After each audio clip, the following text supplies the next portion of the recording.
on the second floor. There are stairs right next to the elevator, and there are more stairs down the hall that way, just in case we have to leave in an emergency.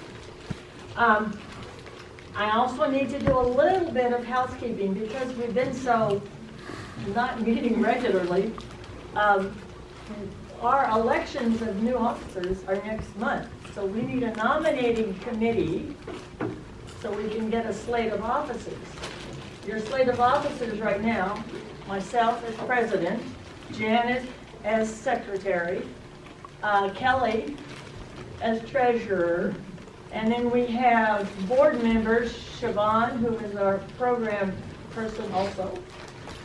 We have Terry Landseidel, Joe Pauley. Am I sure one helping? Yeah, you're missing Dolores. Dolores, where are you, Dolores? There I am. So, you know, I need a nominating committee. It would be lovely if someone would volunteer to chair this nominating committee, and all you have to do is talk to the people who are currently in office and ask them if they'd like to remain. And if not, yes, thank you, Shitting.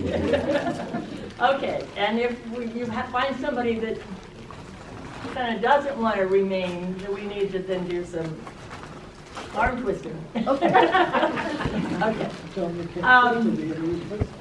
We are extremely fortunate to have had years ago a member of the community, Jed Dyke, who made a mission of recording information. Most of his recording was done in about the year 2000, 2001. He was very active in the Historical Society. We found out about Jed because I had called him asking him if he could do a video for us. And he says, well, I have this whole collection of videos. We have, how many, Matt, did he? 69. He gave 69. 69 discs. Okay. People he had talked to, recorded around the valley. I mean, we were so lucky to have him. He is now one of our lifetime members, obviously. And he was good enough to let us have all these VHS tapes, which Mac has put on discs for us. Thank you, Mac. You know, it's just a treasure. But anyway, the disc that we're going to show tonight is about Ruth Russell, who a lot of us knew.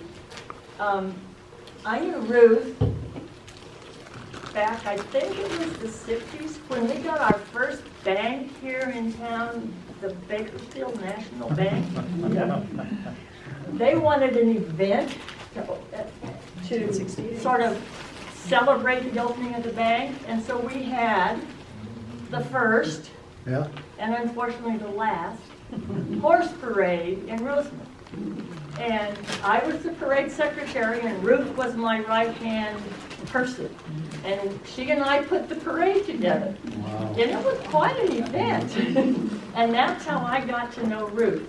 A lot of you knew Ruth because she was here at church, and I think she attended this church. In the old building. In the old building. And you guys got Monty Montana to come to that parade. That's what I really remember. I was very excited. I mean, it was quite an event. Bakersfield National Bank provided all the prizes and the ribbons. And I don't remember the exact year. I'm thinking late 60s. Joe said I think it was 68. 68 because I know my That dad was sounds- the mayor, honorary mayor at the time. Okay, all right. Well, that's how I got to know Ruth, and what a delight she was. Jack too. And well, I didn't know Jack. He didn't help me with the parade. Oh, no, I know. He was a wonderful guy too, though. Yeah, I heard some things. And we are so fortunate that we have Jack's nieces here with us.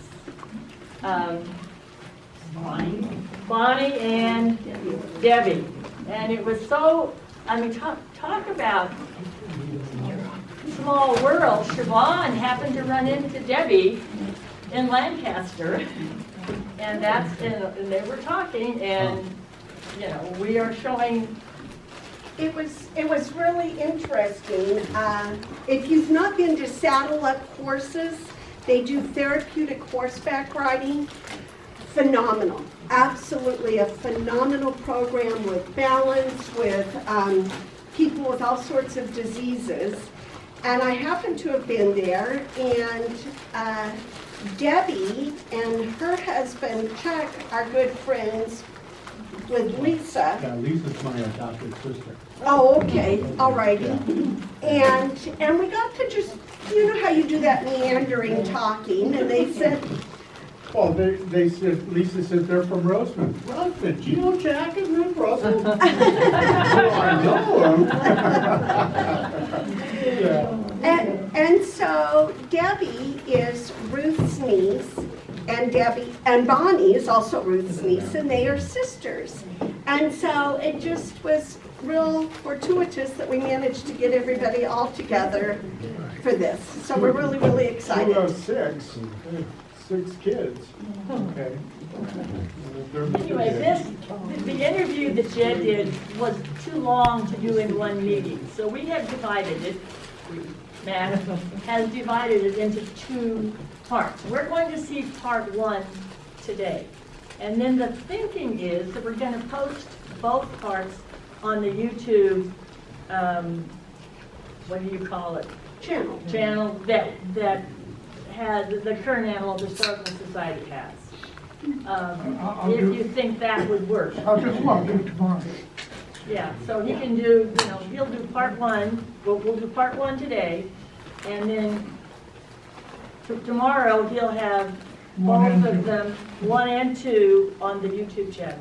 And we'll put the links in the newsletter too that comes out. Okay, and the links can get the newsletter. I mean, we can also, And we'll also link to John Joyce's media page through the Roseman News.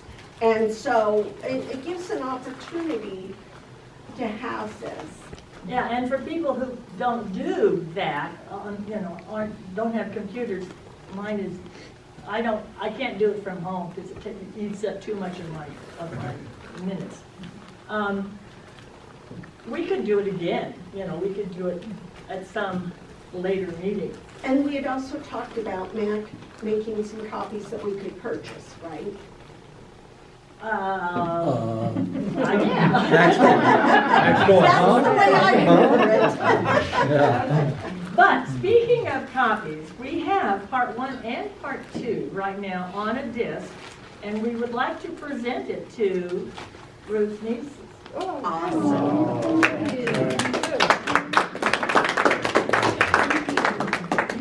So you have your very own, you can watch at home. And so I remember her saying this gentleman came to the house to interview her. I remember her talking, Jed, you know, we were just, I mean, we were so fortunate that he was into this because there's this priceless information on it that he has recorded.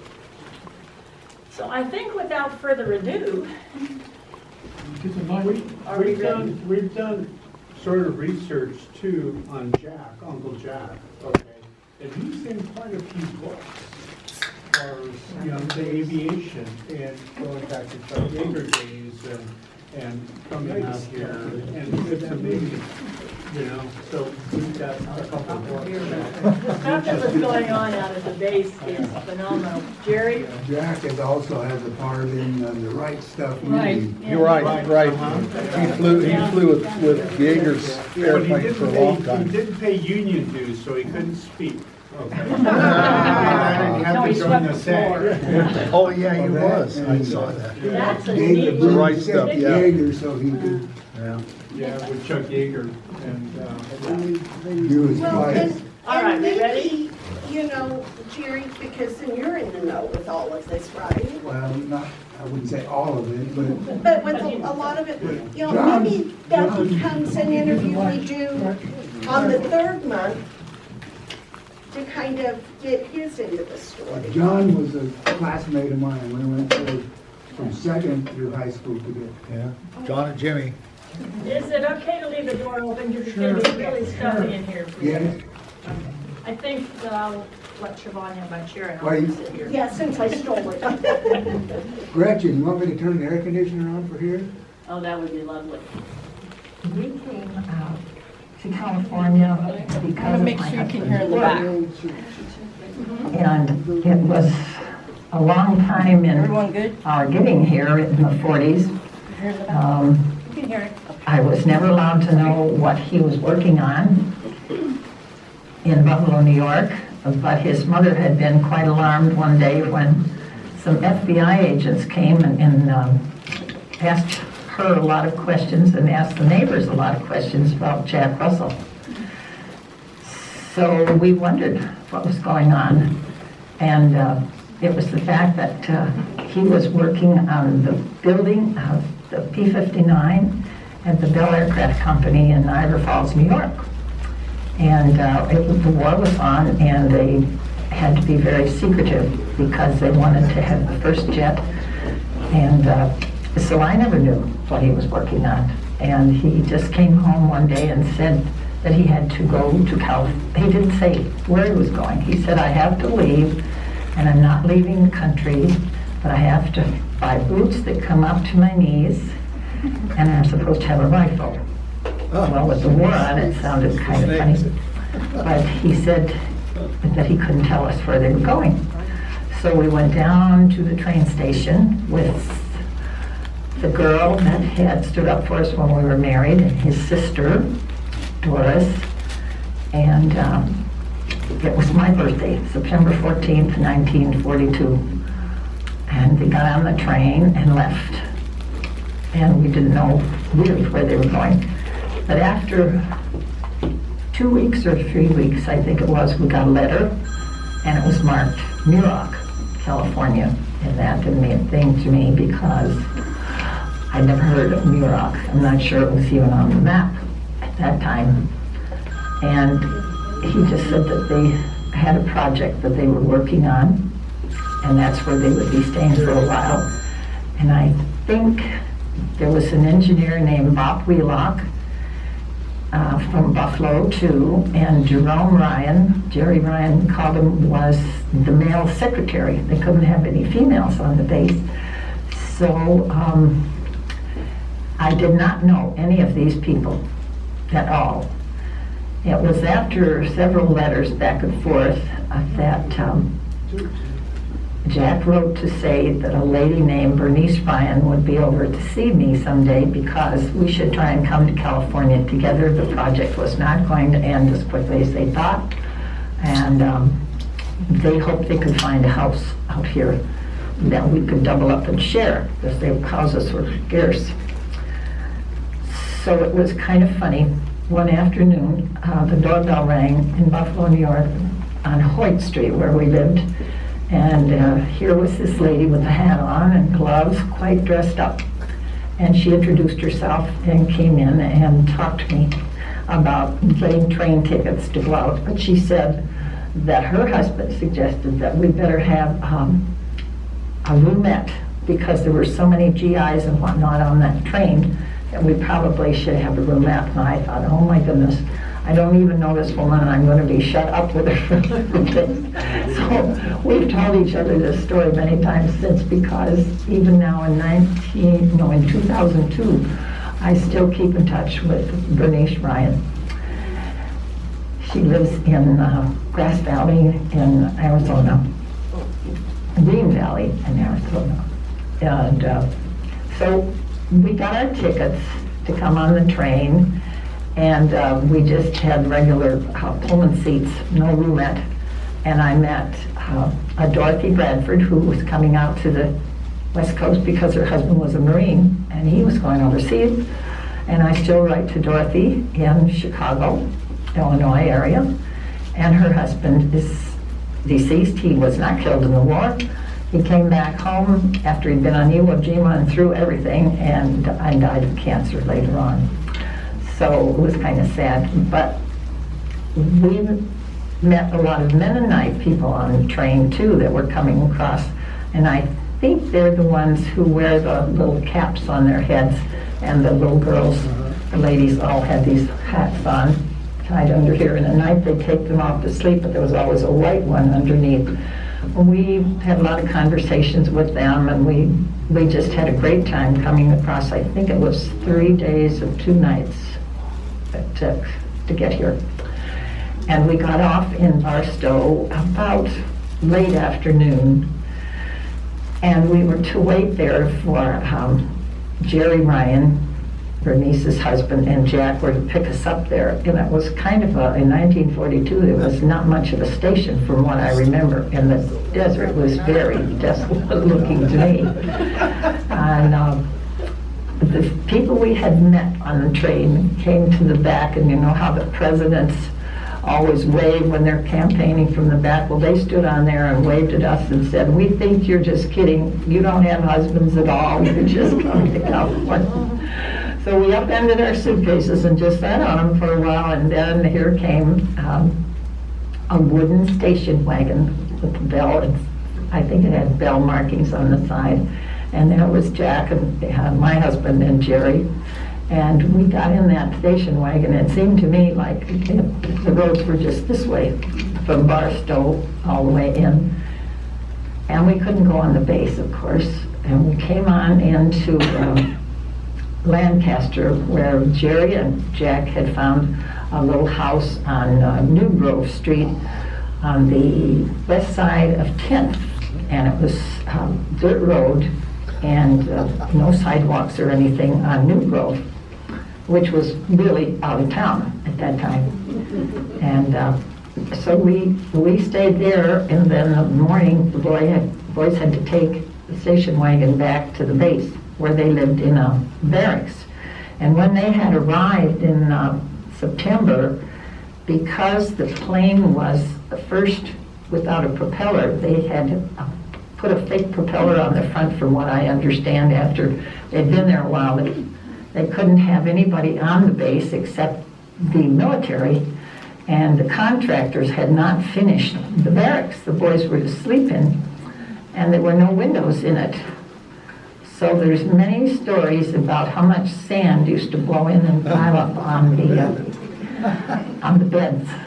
And they were single bunks, and they said when they came upstairs to go to bed at night, they'd just take the sheet and kind of pull it back and shake the sand off. So I think they had people come in before it got too cold and finish up the windows in the barracks, but that's where they stayed, and we had no car. Anybody that had a car in those days had to have gasoline coupons, and we had meat and butter, rationing coupons, and I think somewhere I still have the books, what we left of them.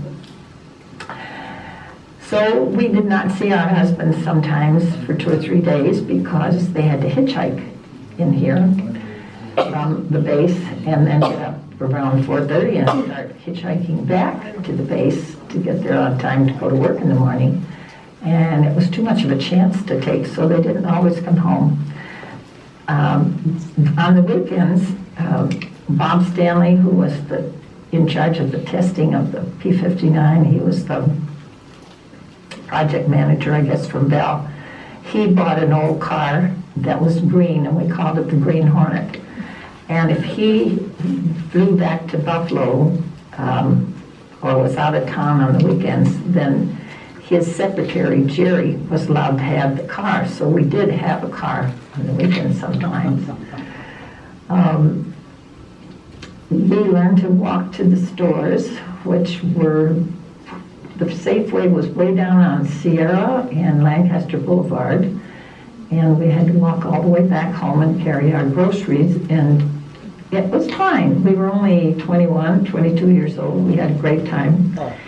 And we were astounded at the amount of sunshine out here, because in Buffalo in November and December it would be nasty and cold, and probably they got snow. One evening, Jack and Jerry managed to borrow a Jeep, and they drove into town, and we were walking home from the store when they came alongside of us, and it was so funny. They just said, "Hello, girls," And me, Ryan, said, don't pay any attention, don't pay any attention. She didn't know it was her husband. I think they disguised their voices, so we had a laugh over that. But they had to get up early the next morning and drive back, turn the Jeep in again. We just made our own fun on the weekends when we didn't have anything to do, to be out here. After about 2 months, I think, maybe not quite, we borrowed a landlord's car when we heard that they had, what we heard was a mining town called Burton's Camp, closer to the base by about, what would you say, 12 miles or more. That was in Rosemond area. So we went over there and we were able to rent this, I believe it was a superintendent's home. We were very fortunate we didn't have to stay in the, what did they call them, boxcars. We were able to rent the house that had 3 bedrooms and 1 bath. So nothing would do, but they found one more person to share the house with, and that was Bob Wheelock and his wife. And she was in Buffalo still. And so he wrote and told her that she could come on out. And they had just been married, we called them the newlyweds. I think they'd been married the shortest time. So they came out, and where there was 3 bedrooms and 1 bathroom, which had lots of funny times because the bathroom was off their bedroom and they'd forget to open the door to the back. So we had a lot of fun with that. We were out there in time for Thanksgiving. And we had never shopped for a live turkey, having been brought up in the city. And someone said, well, you just have to go to a turkey ranch and they will kill a turkey for you. So we managed to bum a ride from our landlady. At that time, our landlady was Doreen McNamee and George McNamee Sr. And his dad, Mr. McNamee, lived there and helped us find furniture for the houses, because when the miners left to go take jobs in defense plants in different parts of the country, down in LA and whatnot, they were very sparsely furnished, and they had one, what they called a reefer car. It was just a big box car, and they had odd tables and chairs and things in there, and Mr. McNamee would let us pick out what we wanted. So we got over to get the turkey, and that was quite an experience. They did kill the turkey for us, and then we said, what do we do now? So we had to go home according to their instructions and heat water and put it in a big galvanized tub and try and push that turkey down in the water and soak his feathers and then pluck them out. Well, it was a terrible stench, it seemed to me. And we were working on that, and the girls got kind of sick. And I can remember standing on it after we got most of the feathers off. We couldn't get the ones out of the wings. We had to get a pair of pliers and literally stand on his wing to pull those feathers out. I don't know, but we managed to get him cleaned up enough to feel it was perfectly okay to stuff it and roast it for our first Thanksgiving out here. And we took pictures on the porch because we wanted to show everybody back east that we weren't having any snow like they were. And the boys continued to go back and forth to work. At that time, I think someone got a car. Someone else got a car. We had another couple move in next door to another one of the homes named Ruth and Ed Murphy. And then gradually some other wives and husbands came, and pretty soon all the boxcars, it was all Bell people all the way around. I think there were about maybe 10 total. And so the girls formed a bridge club during the day, and we just made our own fun, went for hikes and walks. We learned to watch out for what looked like some strange thing all coiled up, and it was a snake, and we would walk way around, leave him alone laying in the sunshine. And then, I think when we had to have a Christmas tree, they told us that we had to go up into the mountains, that Raleigh Dutler owned a lot of property up there, and that we could cut our trees. And I think some of us went up with a couple named Bob and Nell Anderson that we had gotten to know through church, and they lived out in Willow Springs and were good friends of the Dudleys. So when we went up in the mountain to up there at Oak Creek to get the Christmas trees, he said, please, don't pick one and top it and then find something better and leave it, because that's not good policy. So we all got trees and brought them home. And about that time, Marion and Bob had decided that it would be nice if they had a puppy. And someone said that there were some Great Dane puppies. They paid quite a bit to get it. And they're the kind that have to have their ears cropped, I think. And he had his done, which must have been painful, and they were all propped up with popsicle sticks to make them stand up. So when we got this tree up, he was a big nuisance, because we had a little kitten, and she would get up in the tree, and eventually it tipped over one day between the two of them. And we straightened that up again. And being as we had the house with the biggest living room and 3 bedrooms and everything, all the parties were held over there. And the weekends, everybody just congregated and talked about Buffalo and what they missed and what they enjoyed here. And we had our first Christmas. We went to a little church called Wayside Chapel, which is, I believe, in the picture behind me. It was built by people from Union Rescue Mission many, many years ago, and it's made out of adobe mud blocks. And the people who helped do that, I understand, some of them had been working on the railroad, and I don't know whether it was evenings or weekends or what, but they made these oblong adobe mud blocks, and then the little chapel was built. It's still standing, but after one of the earthquakes, that was deemed that we could not use it for church anymore, so we've moved over to and now as I'm talking, it would have been about, when did we have the earthquake? 1950 something. And we went over to Glendower Street and built the 2nd Wayside Chapel. And now in 2002, we have the 3rd Wayside Chapel on the side of the hill out a little ways on Rosewood Boulevard. Shopping was quite an adventure, because the only nice store we had was the Safeway store on the corner of Sierra Highway and Lancaster Boulevard. And in order to get there, our landlady, Doreen McNamee, was very nice to take her car and 3 girls, 4, 1 in the front seat, 3 in the back.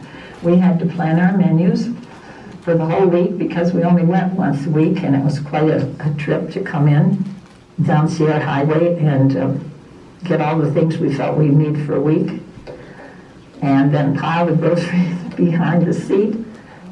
I think it was just a 2-door car, if I remember, and in order to get all the groceries for all of us in, we put some in the trunk and some behind the front seat.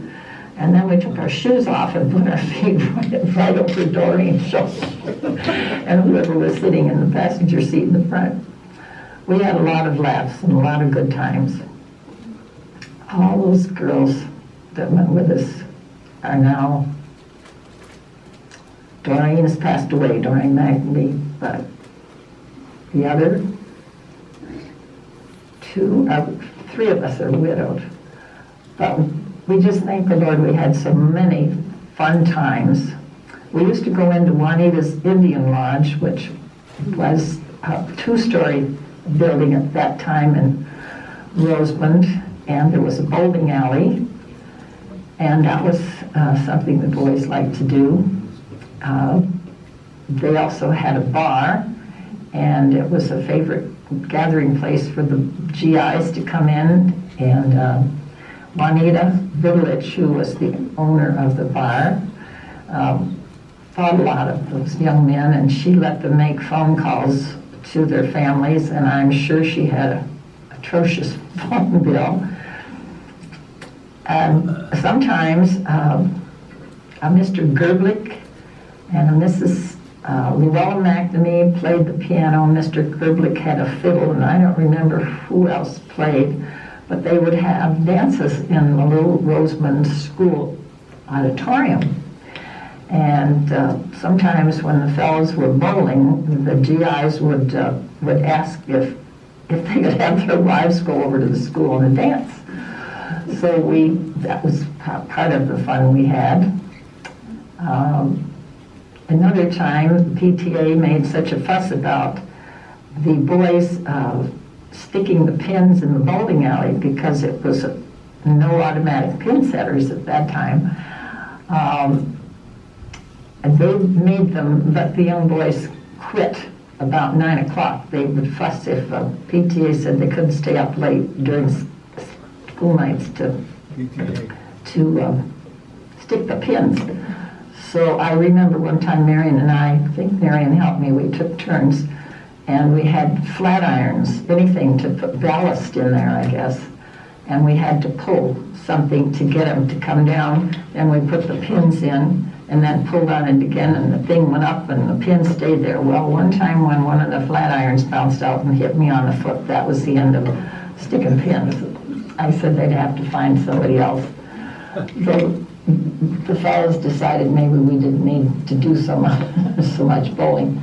We'd go back to the house, and sometimes we picked up guests, and we'd put all the girls in one room sleeping across the bed this way instead of two in the bed, and put the boys in the other room because some of them were just guests and they weren't married.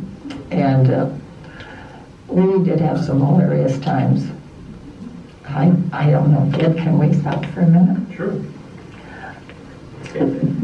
One of the girls that came out from, B. Ryan came out with me. I think she liked horseback riding, and I'm not sure about Marion, but B, I think, had her riding breeches like they wore back east, and I think they wore kind of high boots, riding boots. But we all went to church one Sunday, and they decided they would go riding at Pancho Barnes. We had heard that they had horses over there to rent. So she said, well, do you think we can go to church like this? And I said, oh, they won't mind. And she wore her riding pants and her boots, and I didn't ride, so I just wore whatever. I can't even remember what we wore in those days, whether slacks were in and then and they're not. Seems like we just wore skirts and blouses.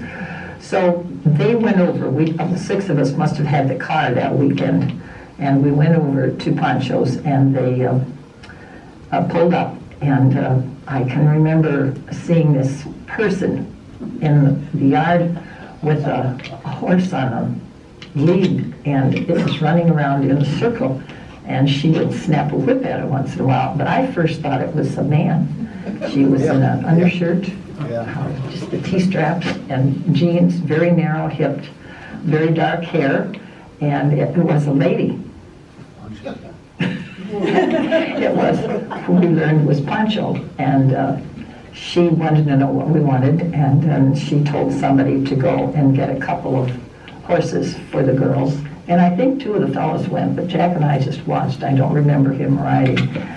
And she apparently realized that they were used to city horses, not the kind we had out here, but she got some that were fairly mild, and they seemed to enjoy themselves that afternoon. That is like when Chuck Yeager later on, and with Glennis, remember, went riding at night and came roaring back to ride in and turn in the horses, and someone had shut the gate, if you remember. Oh. And that's when Chuck went flying off and cracked his ribs just before a flight. That was many, many years later. But Pancho's place was well known for good steak dinners. And the fellows would have been promised by her if they had a good flight that they were to come over there, and I believe the pilots were always told they would get a free dinner. But they always stopped on the way home, and if they had a good flight, which didn't happen all the time that they stopped there, but she certainly made them feel welcome. She's been written up in many books, and I think one of the favorite ones that I read was called The Taming of Pegasus by Mr. Tate, T-A-T-E, and it's out of print, but the library has copies, and so it would behoove anybody that wanted to know about her personal history, about her father and her marriage and all the different things that she started. She was some remarkable lady, I will say that. Another thing we found when summer finally rolled around, that it got very, very hot, and we had no swimming pools in Bird's Camp, but I believe it was some kind of a tank that they used. It was a square, an oblong, and I could only guess maybe it was 20 feet long and maybe 8 feet wide and probably 5 feet high. And I think they rigged up some kind of a ladder to get up, and they put water in it with the hose. They just filled it up with the hose, and then you just climbed up this jerry-rigged ladder they had and got in there and got wet. And any time you got wet, it certainly seemed to help. The air would not seem quite as hot. So we had lots of parties, lots of barbecues. We even had local stores sold rabbits, and we were a little adverse to eating rabbit at first, but it tasted very much like chicken, and it was fine. I say. What else did we do? There was a lot of beer drinking went on with some of the fellas, and I can remember we were outside in the backyard with the clotheslines on a T-shaped pole. There were many lines, and we all had to do our laundry and hang it out there. They decided that it would be fun if they poured beer in one end of that T-shaped pole and tilted it a little bit and made somebody drink it out the other end. And I can remember thinking there must be spiders and everything else in there. I wouldn't think that would be very good. Going back to doing laundry, we only had one laundry tub in the house we were in, and we chose the day we wanted to do laundry, and you put your clothes to soak the night before. And I think we used something called Fells and After soap that was in like a bar, and you had to grate it up and put it in hot water. At least that's what I did. And then the next day you scrubbed out your clothes and on the scrub board and rinsed them, and then we had a pail or some kind of a net thing. We carried them outside and hung them on this clothesline. And then the next day or two, it was somebody else's turn to do the laundry. And we all got along fine. Marion and Bernice and I took turns doing house cleaning and cooking. Mornings were funny because I had never met any of the girls before, and when Marion had arrived, after Bea and I had been together probably for a month, each girl wanted to get up and get her own husband's breakfast. So here we stand, the three of us. If we'd been smart, we'd have said, one of you get breakfast for all three of them. But no, each one of us, and we'd only been married a year or so ourselves, so we were out there on this kitchen stove And there's only 3 burners on it from what I can remember, each one trying to do something. And Jerry Ryan loved to have his coffee the minute he got up, from what I remember. And Bob Wheelock sang White Christmas at the top of his voice. He was happy-go-lucky. He seemed to sing that all year round in the mornings. And Jack was kind of quiet. Jack, I don't remember him doing that, singing or anything.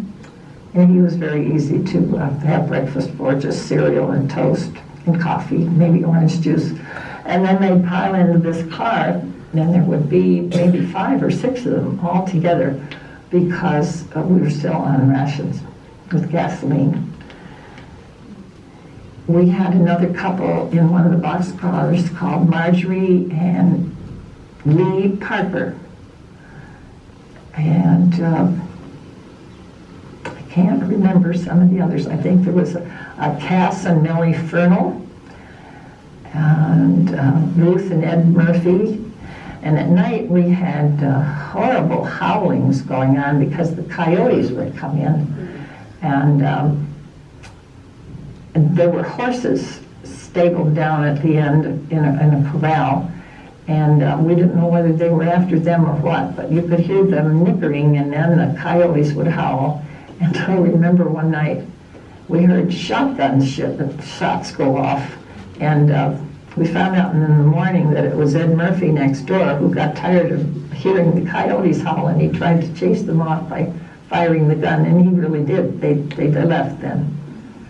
We were right at the foot of what is now called Tropical Mine, a Tropical Village, but it was the Burton brothers that owned it. We learned later that some of the girls, the Burton girls, decided that wasn't a very fancy name, so instead of Burton's Camp, it was changed to Tropical. The Burtons were a wonderful family. Doreen had been a Burton before she married George Magdalene, and I think Cecil Burton was there, senior, and then there's a Cecil junior, and I can't remember the other one's name, but we were fascinated with what they called the glory hole up on the side of the mountain, where they had open pit, and they had taken out thousands and thousands of dollars worth of gold out of this open pit. From what I'm trying to remember all this, because it's now 2002, and this was a long time ago, no? About 60 years, right?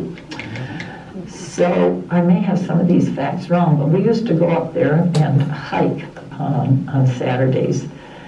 And you'd find a pickaxe and a handle and a broken thing laying there, and someone apparently had started time, and I guess there were just people that had gone up and tried to find something on their own, and maybe just slept out in the open.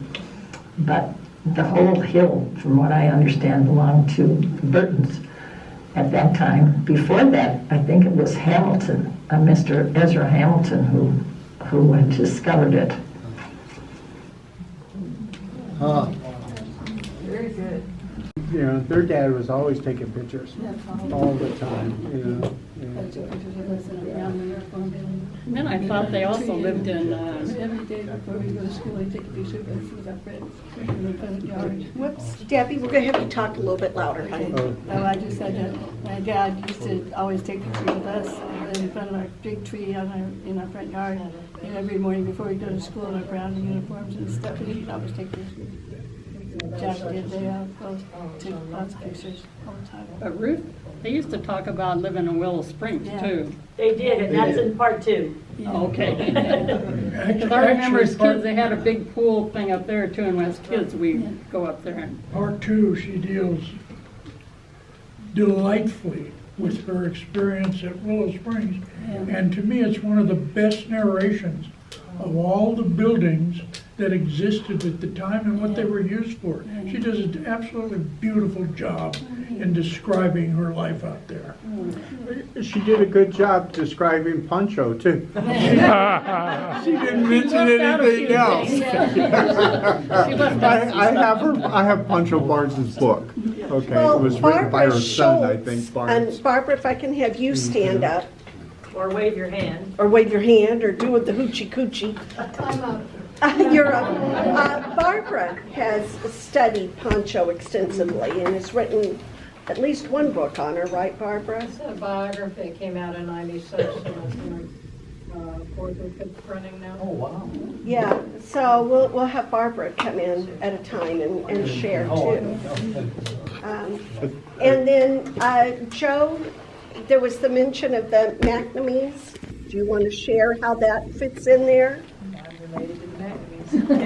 Well, you can do better than that. They're related on the Newman side of our family, so that's kind out there. But I have two things. That tank that she was talking about became a swimming pool in my parents' backyard. And I know we're not close to the same age, but Ruth and I worked at Foster Freeze together. I remember her talking about It was Foster on Rosa Freeze. Boulevard then, and she could get really flustered when we were visiting. I think that was her It first was job. already on Rosa, I don't know. That's where. Was it Maple Tunnel? Worked there at the same Yes. time? It was on Sierra Highway. I'm like 17, and they're like 50 or something. I don't know, I'm much older than me. Yeah. Was on the Sierra Highway? It was on Roseland Boulevard then. Yeah, where Guido's is. No, it was on Roseland Boulevard then. It was, wait. The okay. Foster Freeze was on Sierra Highway Yeah, because but I when I worked worked there. with Ruth, it was on Roseland. Oh, okay. Oh, okay. I worked with the Foster Freeze also. Yeah. When it was on Sierra When I was Highway. 17. And Yeah. Jack was the coach of the old Gray Mares, Yeah. a women's softball team. And he was the coach of the old Gray Mares. I don't know how he did it. And that was a women's softball team? Women's Yeah, softball yeah. team. My mom was on it, and Jerry's mom Yeah, was on it. so There's a do I. whole bunch of So do women. And I know my brother's got a picture of the old Gray Mares.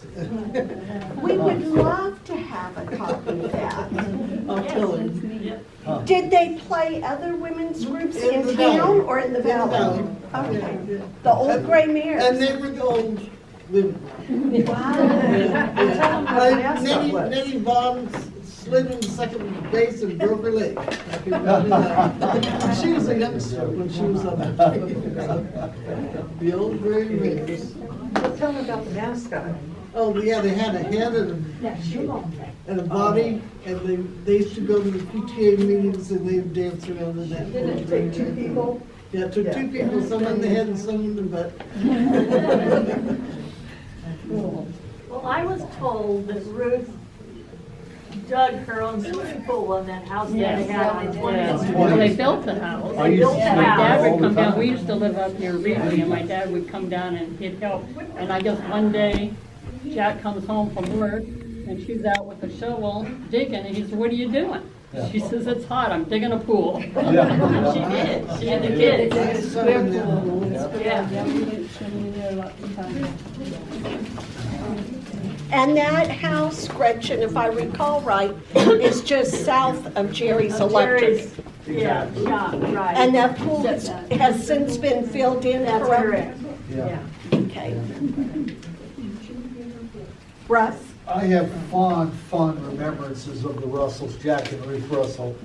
They, Ruth and my mother were best friends, and they went to church. That little picture of the church there, that Adobe church, my parents adopted me when I was 3 days old in Santa Monica. They brought me up here 3 days old, drugged me in that church, and she was passing me around to Ruth and Mabel Tunnel and stuff like that. Yeah, I'm 3 What is your days mother's old. name? So I remember that church, huh? Your mother's name? Blanche. When you were 2 days old. Yeah, 2 or 3, yeah, I'm serious. And she said that Jack didn't sing, but he did, because he belonged to the barber shop. That we used to go into AV high school, I'd go with them and sing tenor with Jack and sing bass and all that, and that's why I And can she sing was in today. Sweet Adeline. Yeah. So they had a picture, this, and then I'll shut up. They had a picture hanging in their house, all this for my whole life, and it was a beautiful picture of Jesus. And when they died, when Ruth died, and I went in there, I said, "Who's going to take that?" And she goes, "You can have it if you want it." So I have that hanging in my shop to this day, the Jesus picture that hung in their house for years. And her carpet in the living room was hand crocheted.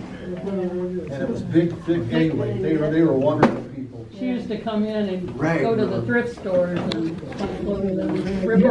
and She taught me how to do a little bit, You but I remember didn't that, get very far. Yeah. Now, Russ, there's a little bit of a debate in between crocheted and Jerry. You said, what was that, Russ? Well, it was crocheted, but it wasn't like, Yeah. it was like my grandmother crocheted with a little tiny thread. So it wasn't like a doily? It was, no, it was rags that she had gotten and she tied them But together, it was but then big, she used massive. big hooks. to- Big wood Massive, hooks. it was thick like that, so, yeah, well, I don't crochet, so I, Well, I thought we just might want to clarify it a little bit, that it wasn't a doily, it was a rag rug. and she used to volunteer her time at the old folks' home in Lancaster. And the day that my father died, I went in, he took his last breath, and I freaked out. And lo and behold, I look out in the hallway, and there's Ruthie. I said, Ruth, help, Dad died, you know, and so yeah, I knew him my whole life, from 3 days old. Yeah, Jack was a wonderful guy. Yeah, but we used to sing together and go to barbershop shows and stuff for many, many times. Yeah, so anyway, Did Ruth also sort of run the volunteer program at the hospital? she did. She was a gray lady. Yeah. She was a what They lady? called them the gray ladies. They took your blood.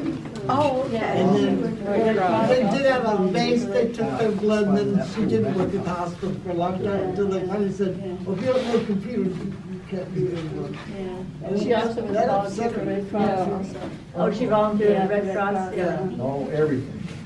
She was volunteer for lots of things. And she used to take older people, to their doctor's appointments and stuff. Yep. You know, instead of her being transported, she transported people to. She was older than a lot of. Yeah, yeah. But she was She still drives when she died, when was. she passed away. Wonderful Christian lady. Yeah, she was. Now, Russ, you talked about singing with Jack. Is there a particular song that comes to mind? Blood on the Because saddle. we have run. Just all the songs.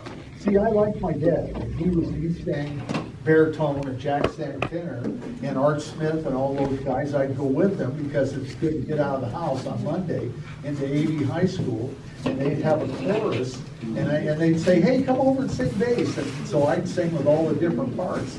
You know, I'd sing tenor with Jack and then sing bass with Art Smith.